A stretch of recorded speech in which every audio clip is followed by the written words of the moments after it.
ચૈત્ર મહિનામાં ફક્ત આ 10 વાતોનું ધ્યાન રાખશો તો 1, 2, 5, 25 નહીં પરંતુ 40 બીમારીઓથી બચી જવાશે. અને આ વાત બચ્ચાઓથી લઈને બૂઢા સુધી બધાને લાગુ પડે છે. આપણા ઋષિમુનિઓ અને પૂર્વજોએ સ્વાસ્થ્ય અને અધ્યાત્મને એકબીજા સાથે ખૂબ સુંદર રીતે જોડ્યા છે અને ગૂંથ્યા છે, જેથી લોકો સરળતાથી નિયમોનું પાલન કરી શકે. પરંતુ આજની સો કોલ્ડ શિક્ષિત પેઢીને એ નિયમો પાછળનો વૈજ્ઞાનિક અને આયુર્વેદિક આધાર સમજાવવો જરૂરી છે. અને એટલા માટે જ આપણે આપણી આ કલ્પવૃક્ષ યુટ્યુબ ચેનલ ઉપર આયુર્વેદ શાસ્ત્રની આપણી આ વિડીયો સિરીઝ ચલાવી રહ્યા છીએ, જેનાથી આપણી વર્તમાન અને ભવિષ્ય આ બંને પેઢીને આયુર્વેદનો મહિમા સમજાશે અને ઘરેલું તેમજ હોમમેડ રેમેડીઝ દ્વારા પોતે અને પોતાના પરિવારને એ સ્વસ્થ રાખી શકે. કારણ કે મારું એવું માનવું છે કે જ્યાં સુધી શરીર સ્વસ્થ નહીં હોય ત્યાં સુધી મન સ્વસ્થ નહીં રહી શકે, અને મન સ્વસ્થ નહીં હોય તો અધ્યાત્મમાં ગતિ ક્યારેય પણ નહીં કરી શકાય. આવો મૂળ પોઈન્ટ ઉપર આપણે પાછા આવીએ અને વિડીયોમાં છેક સુધી તમે જોડાયેલા રહેજો એ વિનંતી સાથે કલ્પવૃક્ષ પરિવારને ભાવતી જય સ્વામિનારાયણ, જય શ્રી કૃષ્ણ, જય સિયારામ, હર મહાદેવ, રાધે રાધે, જય આયુર્વેદ.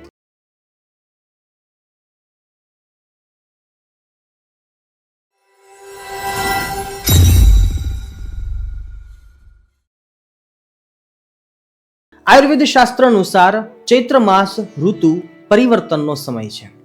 શિશિર અને વસંત ઋતુ પૂર્ણ થઈ અને ઉનાળાની શરૂઆત થાય છે.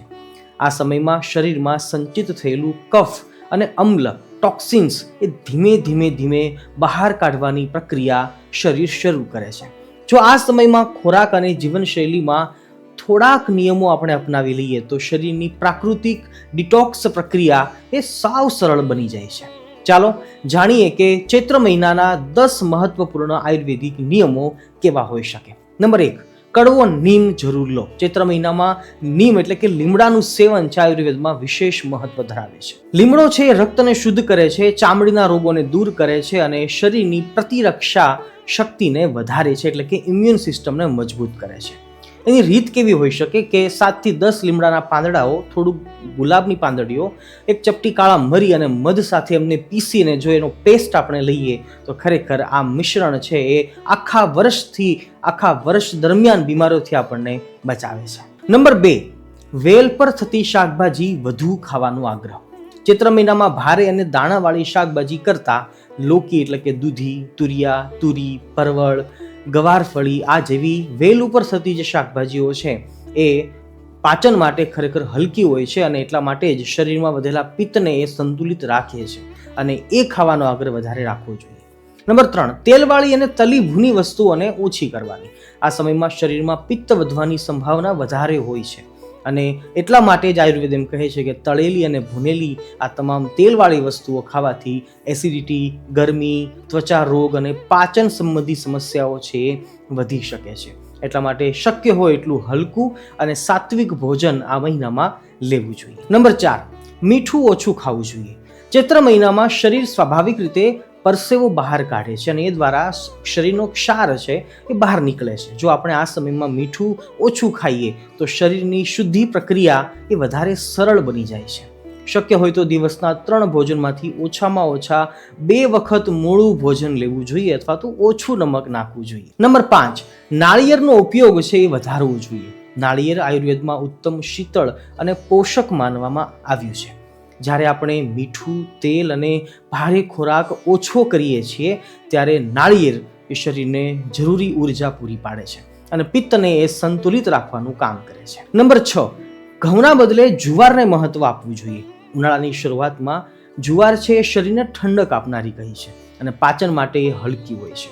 ચૈત્ર મહિનામાં શક્ય હોય તો દિવસમાં 1 અથવા 2 વખત જુવારનો રોટલો અથવા ભાખરી ખાવી જોઈએ, તો એ શરીરની આંતરિક સફાઈમાં પણ મદદ કરે છે. નંબર 7, દહીં છે એ મર્યાદિત લો. છાશ છે એ યોગ્ય રીતે લો. ઘણા લોકો માને છે કે દહીં ઠંડુ હોય છે, પરંતુ આયુર્વેદ મુજબ દહીં ઉષ્ણ સ્વભાવનું કહ્યું છે. વધારે દહીં ખાવાથી પિત્ત વધે છે, રક્ત વિકાર અને ત્વચા સંબંધી સમસ્યાઓ પણ વધી શકે છે. જો દહીંને ખાવું જ હોય તો માત્ર બપોરે અને ધાણા અથવા મરી સાથે જ એને લેવું જોઈએ. છાશમાં જીરું અને ધાણા નાખી અને એને પીવાથી આ મહિનામાં ખૂબ જ લાભદાયક સાબિત થાય છે. નંબર 8, રસદાર ફળોનો સમાવેશ કરવો જોઈએ. ચૈત્ર મહિનામાં શરીરને કુદરતી ઉર્જાની જરૂર પડે છે અને આ સમયે તરબૂચ છે, દ્રાક્ષ છે, ગન્નાનો રસ છે, શક્કરિયા જેવા રસદાર ફળો એ શરીરને ઠંડક અને પોષણ આપે છે. જો કંઈ પણ ના મળે તો રાત્રે મુનક્કા એટલે કે જેને આપણે કાળી દ્રાક્ષ કહીએ છીએ રાત્રે પલાળી અને સવારમાં એનું પાણી પણ પી જવું ગાળી અને પછી એ દ્રાક્ષને પણ કાચી ચાવી જવી જોઈએ. નંબર 9, અથાણું ખાવાનું ટાળવું જોઈએ. અથાણું સામાન્ય રીતે ખારું હોય, ખાટું હોય, વધારે તેલવાળું હોય. તો ચૈત્ર મહિનામાં નમક અને તેલ આ બંને ઓછું લેવાનો આગ્રહ હોવાથી આ સમયમાં અથાણું ખાવાનું ટાળવું જોઈએ. તો એ શરીર માટે બેસ્ટ સારવાર કહી શકાય. અને છેલ્લે નંબર 10, દૂધ અને ખીરનો ઉપયોગ વધારવો જોઈએ. મીઠું ઓછું કરવાથી શરીરને ઉર્જાની જરૂર પડે છે અને દૂધ છે, મોળી રોટલી છે અને દૂધની ખીર છે શરીરને ઠંડક પણ આપે છે, શક્તિ અને સંતુલન પણ આપે છે. આ પિત્તને શાંત રાખવામાં એ મદદ કરે છે. નિષ્કર્ષ બસ એટલો જ છે કે આયુર્વેદમાં ઉનાળામાં થતી લગભગ 40 પ્રકારની બીમારીઓનો ઉલ્લેખ જોવા મળે છે. જો આપણે ચૈત્ર મહિનામાં આ ફક્ત 10 સરળ નિયમો અપનાવીશું તો શરીર છે કુદરતી રીતે શુદ્ધ થાય છે અને વર્ષભર સ્વસ્થ રહેવાની શક્તિ શરીરને મળે છે. આ નિયમો માત્ર એ આપણી પરંપરા નથી, પરંતુ આપણા ઋષિ મુનિઓનું હજારો વર્ષનું આયુર્વેદિક વૈજ્ઞાનિક જ્ઞાન છે. તો ચાલો ફરીવાર આ જ્ઞાનને જીવંત બનાવીએ અને આયુર્વેદ શાસ્ત્રને ઘરે ઘરે સુધી પહોંચાડીએ, જેનાથી આપણી આવનારી પેઢીને પણ આપણે સ્વસ્થ જીવન આપી શકીશું. તો અંતમાં હું આશા રાખું કે આપ સૌને આ માહિતી ખૂબ જ ગમી હશે અને આપણે એવો આગ્રહ કરીશું કે દરેક મહિનાના શરૂઆતમાં જ આપણે એ મહિના દરમિયાન કઈ વસ્તુ ત્યાજવી જોઈએ અને તે કઈ વસ્તુ અપનાવવી જોઈએ, જેનાથી આપણું શરીર સારું રહે. એ આયુર્વેદ શાસ્ત્ર અનુસાર આપણે આ વિડીયો સિરીઝ ચલાવીશું. જો આપ કોમેન્ટમાં લખશો તો ચોક્કસ અમને આનંદ થશે. મળીએ છીએ ફરીવાર આવા જ એક નવા અને મજેદાર ટોપિક સાથે. ત્યાં સુધી સૌને ભાવથી જય સ્વામિનારાયણ, જય શ્રી કૃષ્ણ, જય સિયારામ, હર હર મહાદેવ, રાધે રાધે, જય આયુર્વેદ. અમારા ગુરુકુળની ગીર ગાયોનું ઘી હવે આખા ગુજરાતમાં અને ગુજરાતની બહાર મુંબઈ સુધી પણ અમે ફ્રી હોમ ડિલિવરી પહોંચાડીએ છીએ. ઘી ચોખ્ખું છે, શુદ્ધ છે અને ભેળસેળ રહિત છે. એની જવાબદારી અમારી છે. વધારે નહીં, પરંતુ એટલું ચોક્કસ કહીશ કે અત્યારના સમયમાં તમારા અને પરિવારના શરીરને સારા રાખવા માટે ઘી, તેલ, દૂધ આ બધું ઓછું ખાજો પણ શુદ્ધ ખાજો. અને જ્યારે શુદ્ધ ઘીની જરૂર પડે ત્યારે અમને જરૂર યાદ કરજો. સ્ક્રીન ઉપર તમને નંબર દેખાતો હશે. વધારે માહિતી માટે તમે કોલ પણ કરી શકો છો. જય ગૌ માતા.